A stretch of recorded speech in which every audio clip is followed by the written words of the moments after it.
Friends, ఈ vote banks politics కోసం రాజకీయ పార్టీలు, అదేవిధంగా సెక్యులర్ పార్టీలు అని చెప్పుకునే కొన్ని పార్టీలు ఎంత దీనస్థితికి దిగజారి మరీ ప్రవర్తిస్తాయో మనం ఒక విశ్లేషణ అయితే చేసుకుందాం. మనకి అఖిలేష్ యాదవ్ ఉత్తరప్రదేశ్లో సీఎంగా ఉన్నప్పుడు మహాకుంభమేళ జరిగింది. అంటే ఆ టైంలో అఖిలేష్ యాదవ్ దగ్గర 207 మంది ఎమ్మెల్యేలు ఉన్నారు. అంటే ఆయన టీంలో, అంటే సీఎం కుర్చీలో కూర్చున్నప్పుడు 200 మంది ఆ పార్టీలో ఉన్నారన్నమాట. 200 మంది 7 ఎమ్మెల్యేల్లో హిందువులు చాలామంది ఉండొచ్చు. నాకు తెలిసి 100కు పైన హిందువులు ఉండొచ్చు ఆ పార్టీలో. తర్వాత హిందువుల పార్టీలో ఎంతోమంది ఉండొచ్చు.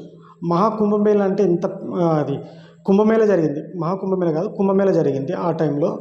అప్పుడు దానికి కుంభమేళకి ఇన్ఛార్జ్గా ఎవరు పెట్టాలి? అది ఒక ఆధ్యాత్మికమైన విషయము. కుంభమేళ అంటే ఎంతోమంది సాధువులు వస్తుంటారు, దాన్ని మెయింటైన్ చేయాలి.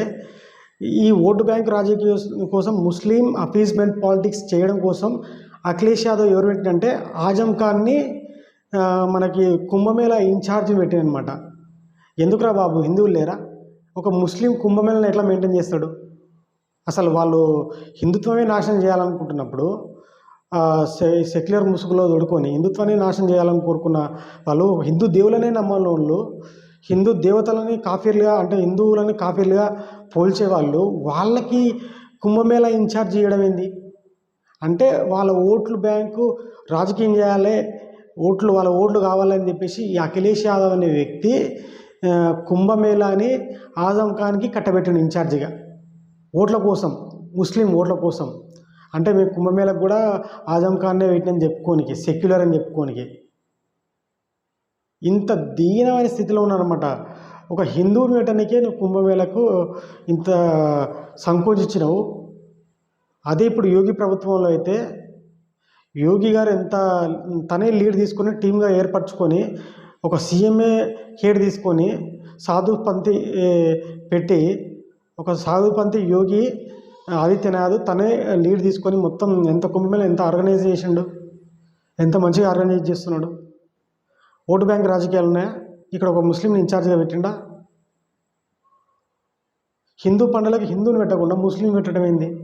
అంటే ఇక్కడ క్లియర్గా అర్థం చేసుకో, వీళ్ళు సెక్యులర్ ముసుగు తోడుకొని హిందువులను, హిందూ పండుగల్ని, హిందువులకు సంబంధించిన రిచువల్స్ని నాశనం చేయాలని చూస్తున్నారనమాట. కానీ మనకు ఇవన్నీ ఆలోచించండి. సెక్యులర్ వాళ్ళు, సెక్యులర్ హిందువులు, కుహనా మేధవులు మనకేం చెప్తుంటారంటే, గొప్పగా చెప్తుంటారు. ఇదంతా ఫేక్ రా బాబు. ఓటు బ్యాంక్ రాజకీయాల కోసం ఇట్లాంటి సెక్యులర్ పార్టీలు ఇట్లాంటి నాటకాలు ఆడుతుంటాయి అన్నమాట. కాబట్టి మీరు ఈ సెక్యులర్ పార్టీని నమ్మకండి.